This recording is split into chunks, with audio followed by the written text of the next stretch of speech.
Het is volop herfst. Een mooiere dag kan ik mij niet wensen hier in de Hoorneboeg bij Hilversum. Een plaats van inspiratie. En ik ga op deze mooie plek in gesprek met Rajshree Patel. Al meer dan 30 jaar boegbeeld van Art of Living. Al meer dan 30 jaar reist ze de wereld rond als een teacher, als een coach, als een inspirator voor duizenden en duizenden mensen. En nu heeft ze daarover een boek geschreven. The Power of Vital Force. Een belangrijk boek. Een must-read, een must-have voor iedereen. Rajshree Patel is mijn gast. Ik verheug me op dit gesprek. Rajshree, a very warm welcome here in this place of inspiration in the heart of the Netherlands. It's called the Hoorneboeg. Don't try to pronounce it. And don't try to translate it also. No, the Hoorneboeg. But first of all, congratulations with your book. Thank you so much. Amazing book, The Power of Vital Force. I think it's a must-have and a must-read. It's the result of 30 years of teaching, coaching, inspiring people all around the globe, thousands and being a student. And being a student, yes. Yeah. In the field of, in your own words, human potential. Let's talk about that later.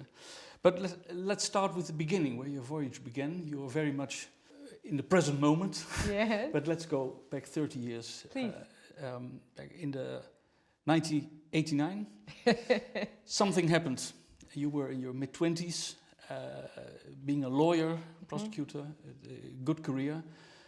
And then something happened. You went to, you bought tickets for a concert of Ravi Shankar, the famous musician, the famous sitar player.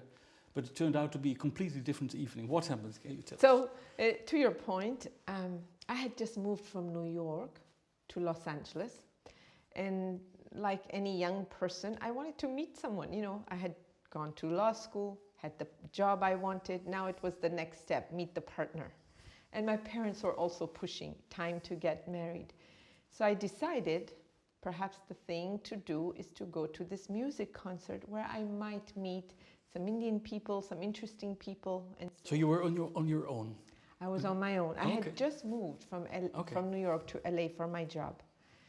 And of course, we perceive what we want to perceive, and I saw the name, Ravi Shankar. My mind said it's the musician. I read underneath the description, but I didn't put the two together. It's what we do. We really don't look at what's in front of us. We look at what's in our head.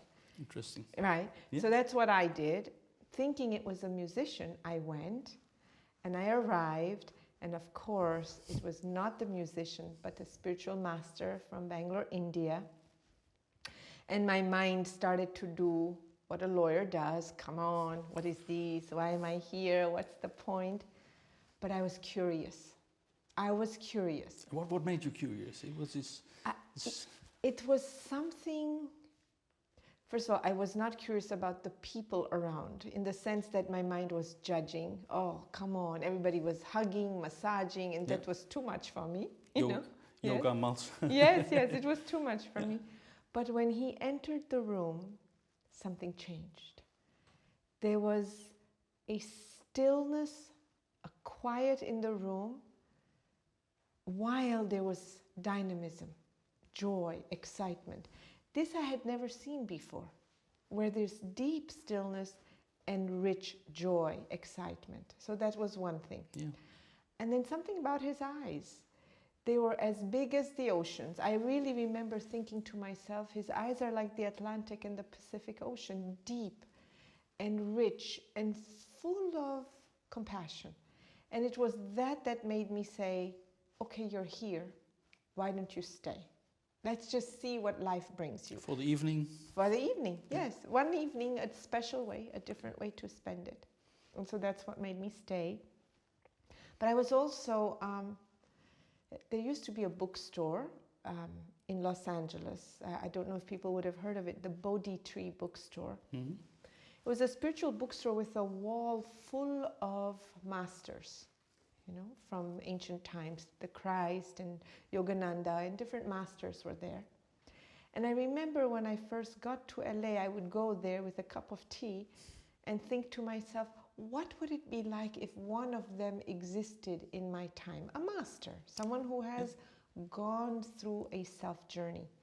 And so because I was there, that thought came up for me. Well, how would I know? If he wore blue jeans, I would wave him off and say, come on, he's like me. And if he wore special robes, I would judge it and wave it off and say, oh, come on, that's a costume. Yeah. That's what our mind does. And so I decided to stay. And long story short, I'm with you. You more or less recognized the moment. Or was it... What happened? I think for a split second, I second. recognized the moment, but then my judgmental left brain took over. Yeah. And it said, you know, if this is so amazing, why doesn't he teach it in India? Why come all the way to America? At the same time, I was curious. Yeah. I was going to see. I was going to let the world open up to me what it wanted to bring me and see what happens. And then, as you write in the book, you had this amazing experience. Yes. Asking yourself, who am I? Yes. And suddenly your mind more or less expanded. Yes. So, well, who am I think is a question we all ask ourselves in some way or another. As a child, I would ask myself, who am I? In the sense that I was born in Uganda. I was raised in India for a few years. And then I came to New York City in America. And so, of course, that raises the question, really, who am I? You know, am I Indian? Am I American? Where do I belong? Where do I belong? Yes. And to your point, it's a beautiful word, really. Who am I is a way of asking, where do I belong? You know, a sense of belongingness is really a big question. And so I was always asking that question. When I became a lawyer, am I a prosecutor or am I a defense attorney? What fits my nature? Who am I more, you know? As a woman, as a daughter, we ask these questions all the time of ourselves. And when I was there, in the program, it was a 9-hour program called the Happiness Program. Yeah. I didn't know what to expect. I was innocent, I was naive, I was open, I was judging, all the things at once. He spoke about something beyond what we see, touch, and feel. And he taught simple techniques. Anyone can do them. It doesn't require concentration, focus, sitting in some specific posture. It's easy, it's effortless. For everyone, everywhere. Everybody. Yeah, everybody. And he taught this breathing technique, and I had an experience that really, it's difficult to put into words, and as you see in the book, I go on for a few pages to describe this sense of self, sense of empowerment internally that says, I can do anything. Was this the famous Sudarshan Kriya? Sudarshan Kriya, Yeah, yes. That is Sudarshan Shrish's Kriya. gift to the world. To humanity, yeah. I remember my first Sudarshan Kriya, I did it with you. Yes. 2 years ago, and it's indeed very hard to describe what happens. Correct. It's a combination of a silence, it comes to your deepest self, lots of emotions. I remember people laughing, people crying, people just doing nothing. All kinds of things happen, and when you wake up, if that's the right word, if you open your eyes, something has changed. What's the change? I think what happens is we drop, we release all the stresses, the tensions, the limiting identity that we're walking around with in the world. This is right, this is wrong, I'm this, I'm not that, he's this, he's not that, this should be, all this this should judging not be. and all this. Yes, Yeah. we have a cover of a limiting belief around us, stress, tension, right?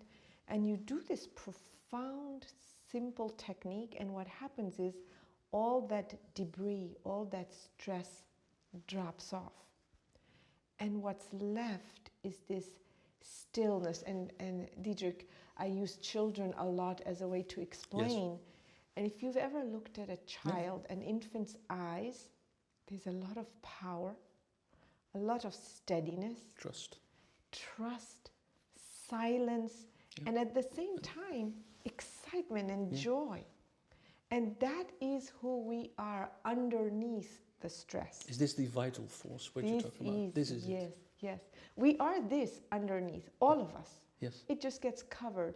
And this technique, Sudarshan Kriya, what it does, effortlessly drops it. And what's left is that steady, loving presence that we are with a vibrant intelligence. And vital force is the key. Life energy, we can also say, or life force, we can say, is the key that allows us to up-level, enhance all of our life, internal and external. This whole book is about raising your energy level. Correct. That is the key to get rid of our depressions and, Yes. and et cetera, et cetera. Yes, and to know what drains it. Increase the energy and to really understand how we lose that beautiful force of joy and intelligence that we're born with. You compare the mind in this book, and I think it makes it so understandable what you're talking about, is that you compare it with a computer. Yes. And when we are overstressed, or burnout, or too many files are open. Can you elaborate it? Can you Yes, explain it? absolutely. What does the mind and what does it not? It seems so. We have this mind, but it's also a burden for. Yes, You know, it's all those your, chattering and all those prejudices and all those that's going on 24 hours a day. correct. So your mind is your best friend, Yeah, or it's your worst enemy. that's what you write. Yes. Yeah. If you're full of negative thoughts, stress, tension, your mind is complaining, it sees the glass half empty, Yeah. then it's your enemy. It's not working for you, but rather against you. But if your mind is positive, optimistic, sees the glass half full or full with air and water, then it works with you. So just like our computer, our mind is our hard drive, right? Your cell phone, your computer. Have you noticed you sometimes are working on a file, present moment, but in the background, there are other files that are open. And still working. Yes. Yeah. Maybe we opened them last week, a day before, a month ago. They're just open in the background. We have forgotten that they're open, but it is draining the computer. The battery. Exactly. Yeah. The battery is getting discharged. And if too many files are open, the computer will crash. Or you run out of battery. And then what do you have to do? You immediately look for a place to plug in the computer. Refuel. Correct? Refuel, Yes, that's key. re-energize, rejuvenate. Similarly with our cell phone. The minute you see the 10% battery, we run to the nearest source Plug in. to plug in. Yeah. Or we turn off the extra apps, one or the other. That's the point. Yes. And well, the same thing is with our mind. We have so many files open. We don't have to be talking about it, but if I remind you of something unpleasant or pleasant that happened a year ago, 5 months ago, 5 days ago, depending on how intense it was, immediately your mind, your body, your brain experiences it. It's responding, yeah. It's responding as if it's happening. How do we turn those tabs off? Yeah. How do we close them? How do we remove it so it doesn't take extra energy or extra charge? That's the question. And vital force, life energy, it's the magic of life, if you will. You know, it sometimes doesn't have the word for it. We're surrounded in it. We're soaking in it, like the fish in the water. We only have to tap in. We have to connect. We have to invite it. We have to recognize it. And then we start to move. We change our game. You talk a lot about the working of the mind and being in the past, being in the future and the present moment. Can you explain? Because that's very interesting. That's exactly what we do. Yes. And our vision, our view of the future is based on our experience in the past. So we go from one to another and never be in the present moment. That's so hard for us. It is. And it's the key. Why is it so hard? Because nobody taught us how to do it. it's not, if you know the tools, if you have the techniques and just a bit of wisdom, it's not so difficult. And a little baby is in the present moment all All the the time. time. Okay, and we lost it somewhere on the road, on the track. We It slipped got off track. covered. Yes, Yeah. it got covered somewhere along the road. It's interesting. Parents often ask their children, come on, focus. Yeah. Sit still and focus. Yeah. If a child turned to the parent and said, okay, mommy, how am I going to focus? The parents don't have an answer. No. Why? Don't have a clue. Because not in school, not at home, No. not in Harvard MBA, no one teaches you how to manage your mind, your emotions, your thoughts, your perception. This is something we learn by experiment, by default. Yes. And unfortunately, by the time we're 80 years old and we figure it out, life has gone by. Yeah. And the mind, it's its nature. It's not that it's a bad thing. It remembers things. We want it to. It's valuable.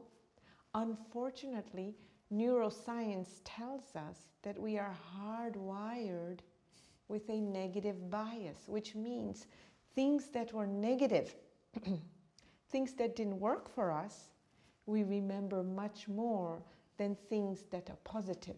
So you will remember a bad review Yeah, more than all positive. Unless you Unless- up-level your prana. Then Okay. you say, okay, that's one Okay. opinion, and you move on. Okay. And why does the mind works that way? Why the negative? Why is it?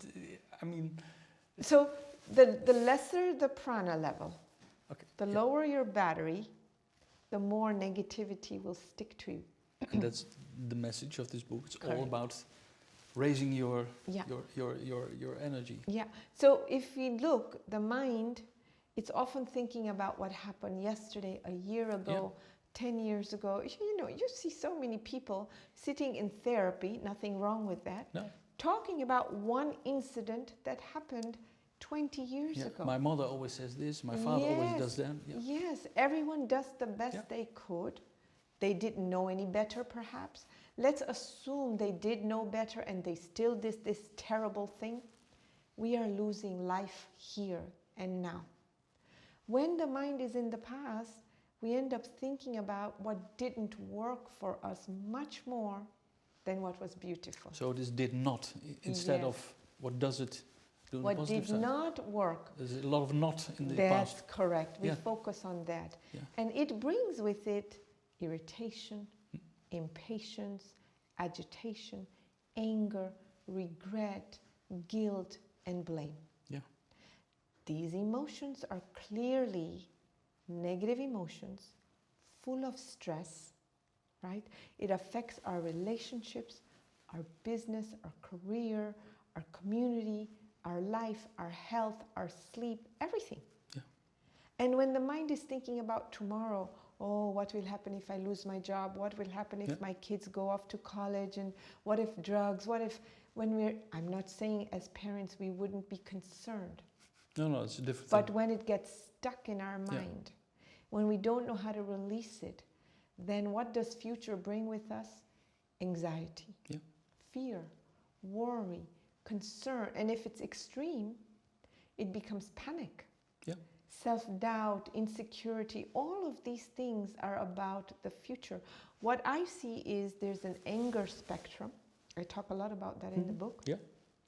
Which then becomes the fear spectrum, and there's a vicious cycle between anger and fear.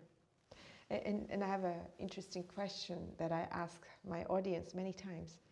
If you ask people, do we have a present? And of course, the immediate response is yes, we have a present. But then I say, as you're sitting here right now, do you make your decisions based on the facts, information, circumstance, event that is here That's in here front of right you? now. Yeah. Or based on what you knew in the past? And most people base all their decisions only based on the past, not the present. Do we have a future? The reality is no. Your future is the anticipation of your past. Oh, I lost my job the last time I moved, the relationship didn't work out the last time. I'm afraid how this will be in the future. So even our future is really just the past anticipated into what might happen. And we have to get out of this cycle. And there's a simple, easy way. There are many, many ways. But one cornerstone, a jewel to humanity is this thing called Sudarshan Kriya. Yeah, the breathing techniques. The breathing techniques. And meditation. You have a strong opinion about meditation because you make, you compare it with mindfulness. Yes. Which is, in your opinion, a total different thing. It's more like an obstruction. But please explain. So okay, it's important. There's a lot of mindfulness going on. So let's talk about that. Yes. Okay, the difference between it's your going meditation. Yes. Yeah. So mindfulness, first of all, it's a word that describes, it's a state of mind, being present, aware, alert, connected, tuned in. That is the definition of mindfulness. Yeah.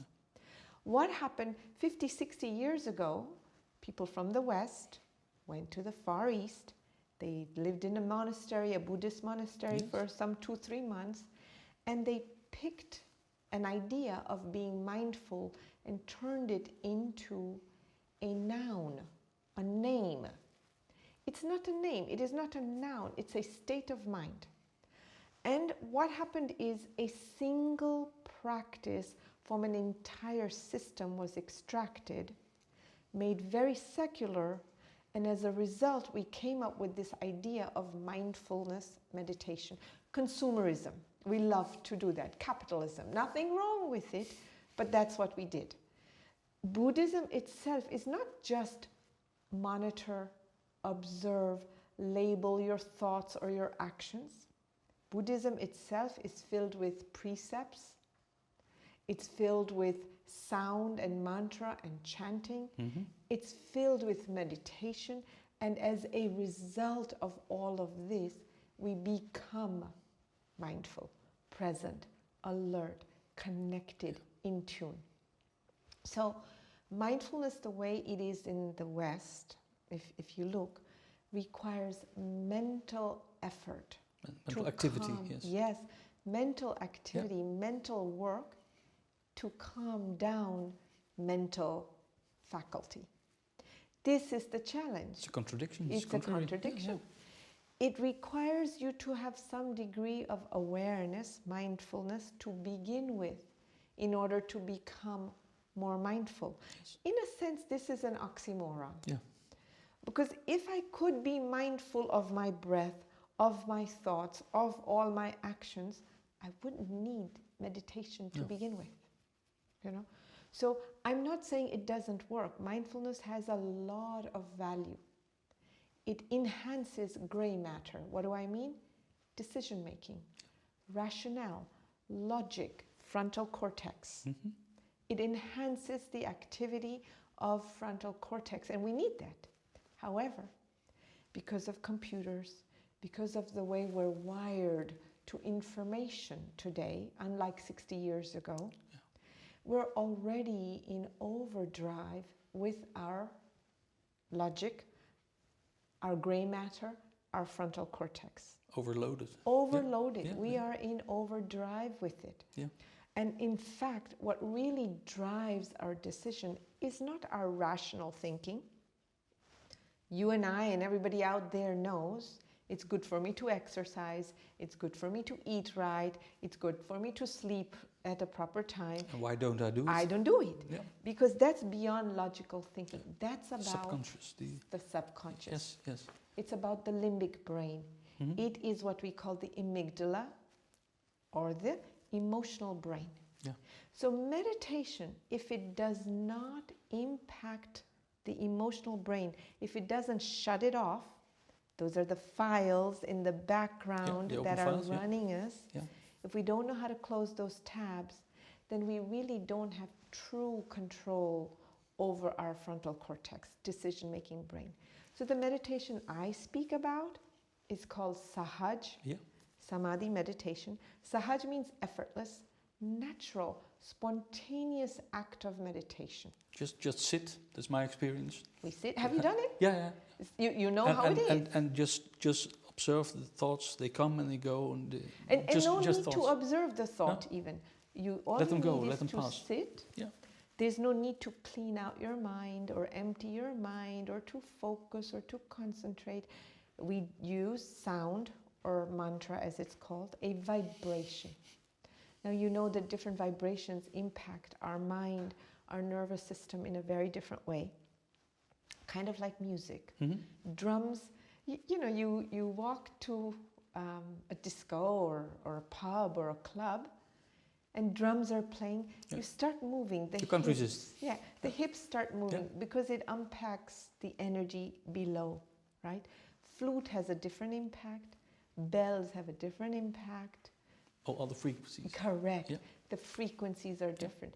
So in Sahaj, we use a sound, a frequency that is naturally life-supporting, that naturally takes you into deeper states of rest. Not just the frontal cortex, but the entire mind, conscious and all the way to the subconscious, bringing brain coherence between the left brain and the right brain. This is when we enter a state of flow, a state of the zone in which thought, action, result, everything align themselves spontaneously to lead you to your higher good. So these are the two most important things that you teach: the art of breathing and the art of meditation. I think if you have these two, you're well on your way for life. Yeah. And you can add yoga and wisdom.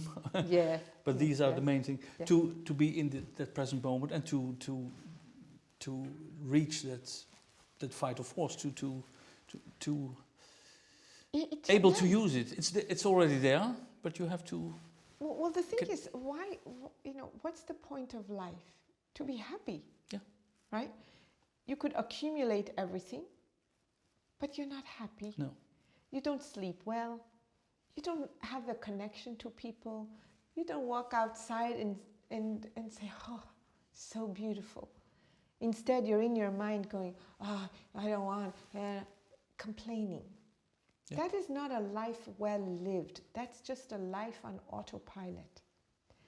And these tools, Sudarshan Kriya, Sahaj Samadhi meditation, and some basic understanding about how our mind works, what it does is it allows you to live more vibrant, alive, happier, connected. It's the source of fulfillment in the end. And that's what we really want in life. And it's for everyone. It's everywhere. for everybody. We need it. Everyone wants it. Yeah. No, nobody's alive to complain. We're No. all alive and doing what we do to be happy and fulfilled. If you look at the world nowadays, there's so much stress going on, and so much depression and burnout. Can you describe what the mind does when we get depressed or with burnout? Is kind of the mind is overloaded because so many people suffer from it. Yeah. And it seems that you have the key, and this book is the key, and the teachings of Sri Ravi Shankar, of course. Yes, This yes. is the foundation of all. Yeah, Uh, yeah. and- So the key is in Vedanta. Vedanta is the ancient tradition of India, sometimes referred to as Vedic wisdom. Like you hear Ayurveda, Yeah. this word, Veda. 1,000 years old. Thousands of years old. And Sri, as the master, has revived this wisdom, provided profound tools and techniques, and many different seminars are there and workshops are there. And to your point about burnout, I don't know if you know this, but just last year, I think, or the year before, the medical profession has a new title for a disease called burnout. And guess who suffers from it the most? The doctors, the medical profession. Basically, it's a sign that your battery is running on empty. Yeah. You know, your mind is not functioning well, your emotions are not positive, the body is tired as well, and you're somehow pushing yourself to get through the day. You're not getting up in the morning saying, I'm so happy to be alive, it's a beautiful day, and you're not going to rest feeling, I did the best I could, tomorrow morning is a new moment. No, you go to bed the same way as you got up. Worn out. Yeah. Worn out. Yeah. Worn out. Yeah. So why do we respond on these diseases with medication? While the answer is so close. Yeah. Meditation, breathing. But that's the What's your question I opinion? have. I think it's because... It seems so easy. Well, it is, but sometimes the human mind looks for complexity. Sometimes the answer is right under our nose, and we don't look for it, right? Sometimes it's just because of lack of education. Nobody taught us that. Actually, in ancient India, we would go to school simultaneously 2 levels. Internal education about our mind, about our emotions, about our spirit, and the external education, reading, writing, arithmetic, sciences, arts, music, etc. It's unthinkable in the West. Still. It's the missing link. I hope that's the missing link. It's the missing link. That's the missing link. We have to look at the fact that we are made up of multiple layers. We are not just what we see, touch, and feel. No. I see you in front of me, but what is going on inside of you, how you're really feeling, what you're really thinking, only you know. And in fact, we also don't know because we're not present to ourselves. We know a little bit, but we're all over the place. Yeah. So in India, there was this education, what we called Gurukula, meaning the school of the light within. The school of the light within. And the education of matter, the school of what is around me. And if we succeed at both, only then were we considered successful. If you have all the comfort, the home, the bank account, the car, but no smile on your face, no connection, no love, then we would say you're not successful. Yeah, and we want success above all. We don't accept the unfortunate moments. That's the great problem. I mean, life is with all its ups and downs. Yes, but success is when you have the down, knowing how to be resilient through it. That would be successful. Yeah. Right? Keeping your smile on your face and keep walking. It's not like I or you or anyone else is without challenges in life. We all have challenges. Yeah.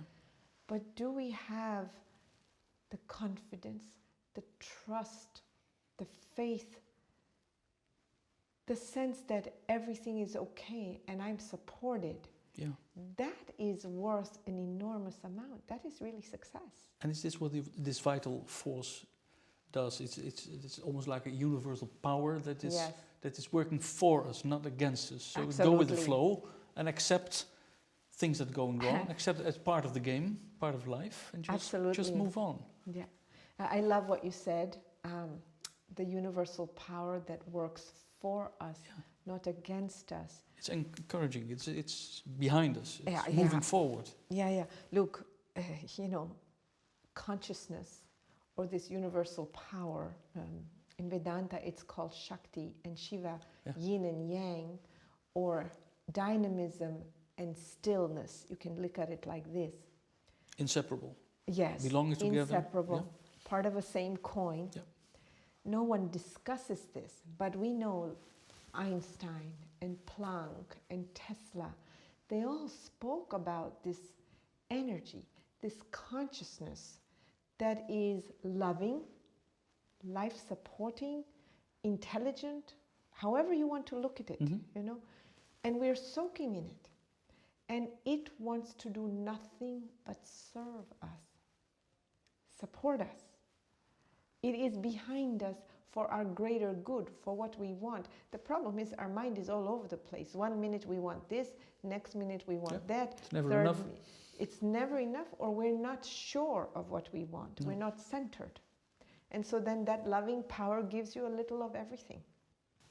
And vital force, through Sudarshan Kriya, through Sahaj Samadhi meditation, what we're doing is recentering ourselves so that our intention, our clarity, what we want is so focused, like it was when we were kids, that the power of the universe gets behind us and it co-creates with us what we want. Do you see what I'm saying? Yeah, you see. Yeah. It still is, if I put it right, an Eastern philosophy, if you know what I mean. And the West has to embrace this. There's a, don't you think so? I think that even in the East, it's not a philosophy that everybody readily accepts. Until you experience it, you're going to fight it. You know, we do, Diederik, this tea, it's amazing. Unless you experience it, you're not going to have the confidence that it is amazing, or for that matter, not amazing. I'll have my tea as well. So, yeah. You see?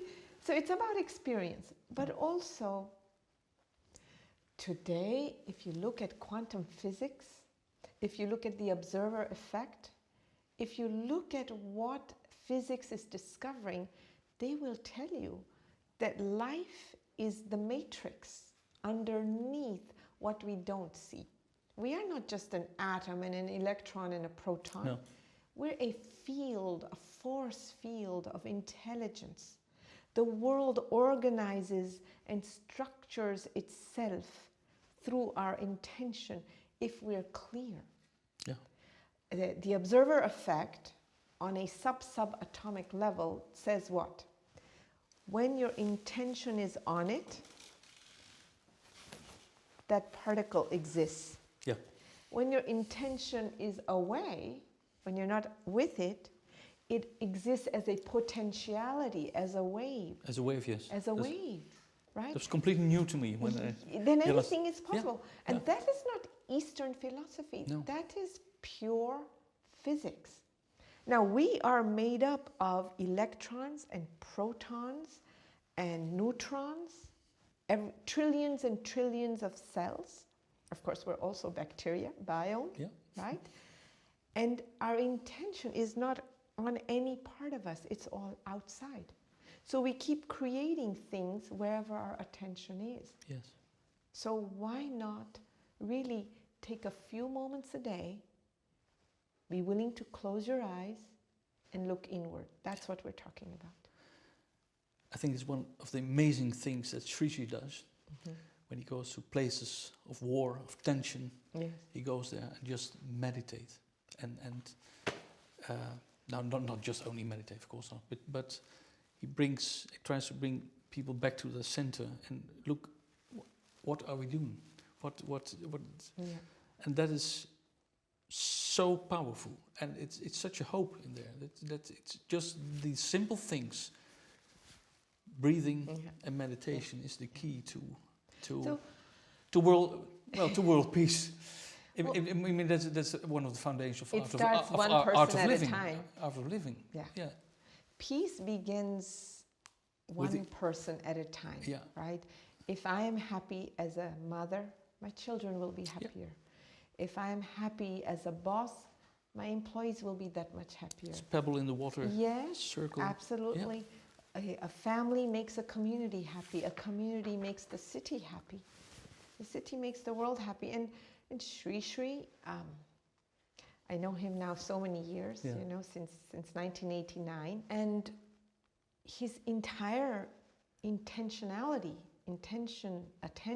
is, what is it that I can do to uplift your life? Yeah. It's amazing. That's his intention. And so when he goes to these war-torn places, he doesn't judge people. No. He doesn't categorize them. He first says, look, let's sit down. Let's first get rid of the tension that is bogging you down. Yeah. And then let's talk. Yeah. Because under it all, we are human beings first. And then we are race. Yeah. Yes, we're connected. Yeah. Then we are race and nationality and religion and gender and ethnicity. They are all important. Diversity is part of life. Yeah. But having harmony as the base in order to celebrate diversity, that is his message. And he does it anywhere, everywhere, with every kind of person, age, nature, animals. The attention is we are part of one life. Let's contribute. Is Sri 100% energy? I think so. I think so. Because he sleeps barely 2 hours. Yeah. He travels all over the world. Doesn't deal with 5, mom, dad, husband, child. No. Hundreds of people. I have been. You just can't understand it. Yeah. You see, it's just. 2 years ago, was in Berlin in a course attended by Sri, and we were in this hotel. And as soon as Sri left the hotel after 4 days, it was a totally different hotel. It was just a business hotel. Yeah. But as soon as he enters, I don't know what's going on, but the energy rises, and it is totally different atmosphere. It's place of joy. Yes. Of new ideas, of encouragement. Yeah. It's amazing. It is. It really is amazing. Who is Sri? Do you have an answer? I mean, we live in his times, and we are so lucky to. I think he is, in a sense, the best version of who we are. Meaning, he reflects for us who we can be, who we want to be, who we are within us, you know.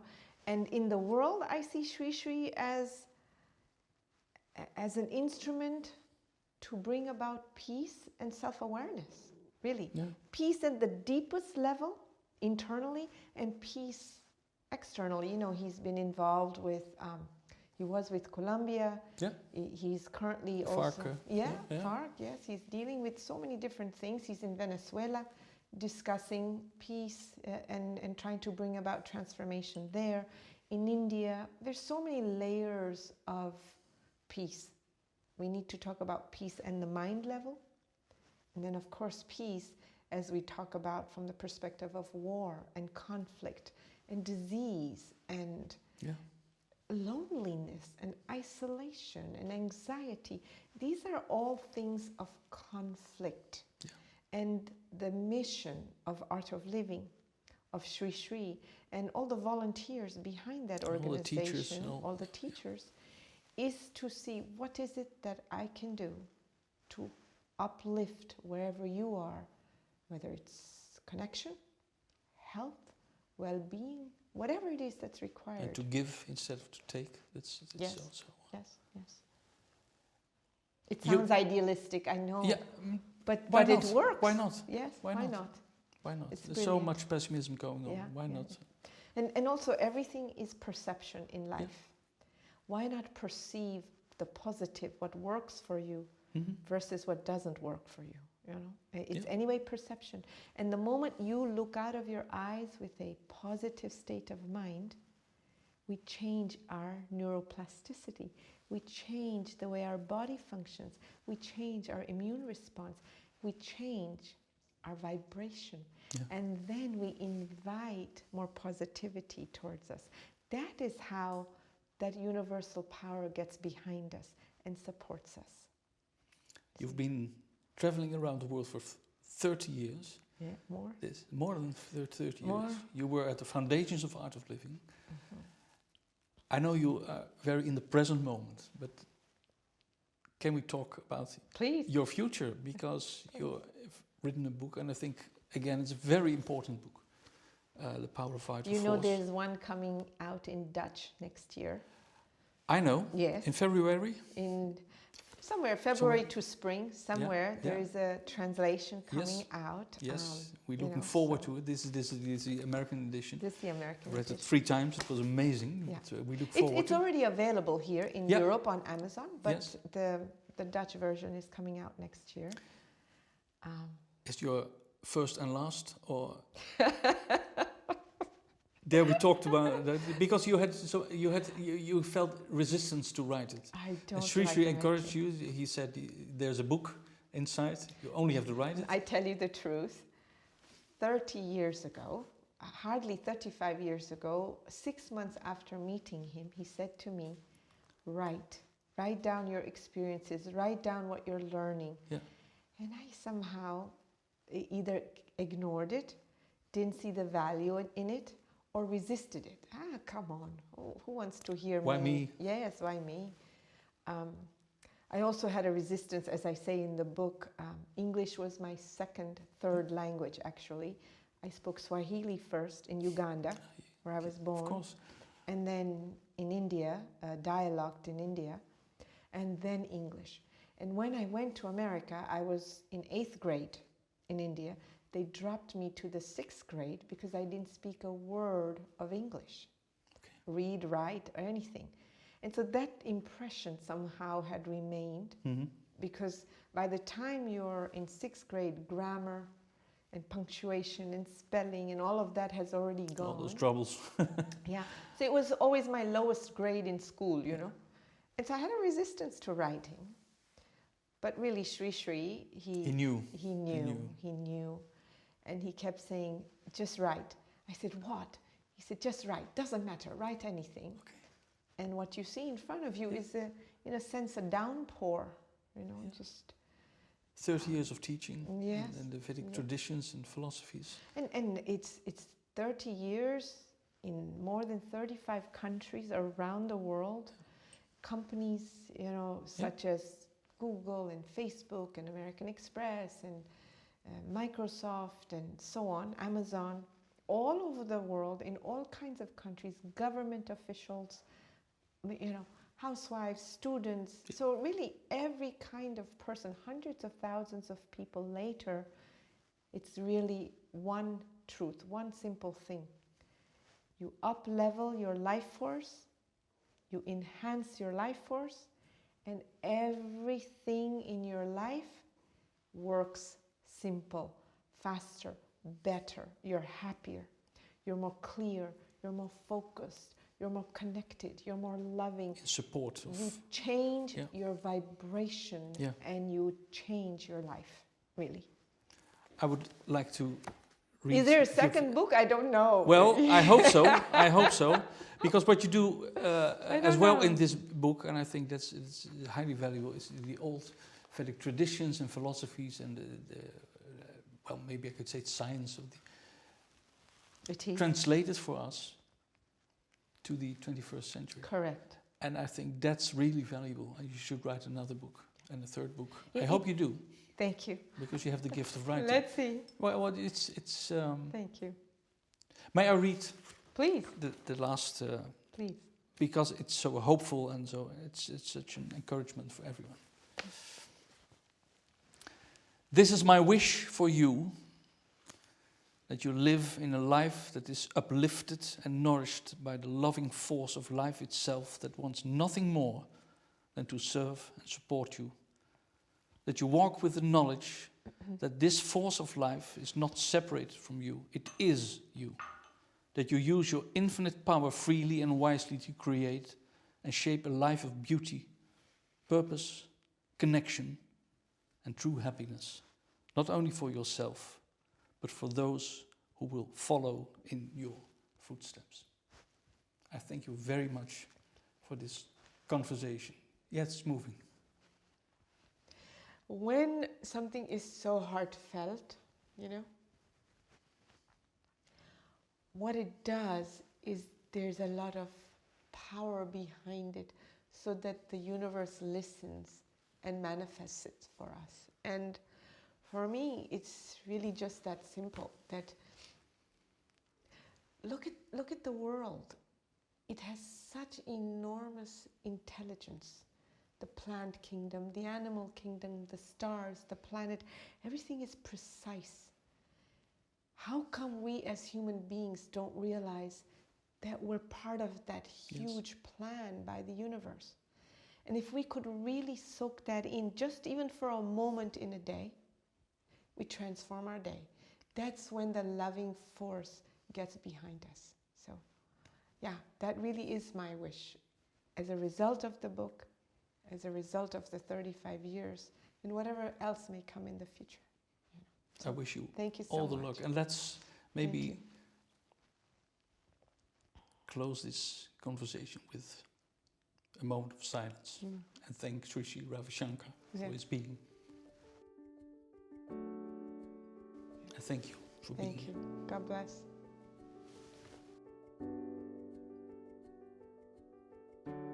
Prana, it's life, it's love, it's negative charged particles, ions. It's life. The very essence. Itself. Yeah. It's what made us alive. It's what gives us mobility. It's what gives our mind and memory animation. Yeah. It is life itself, and without it, we cannot exist.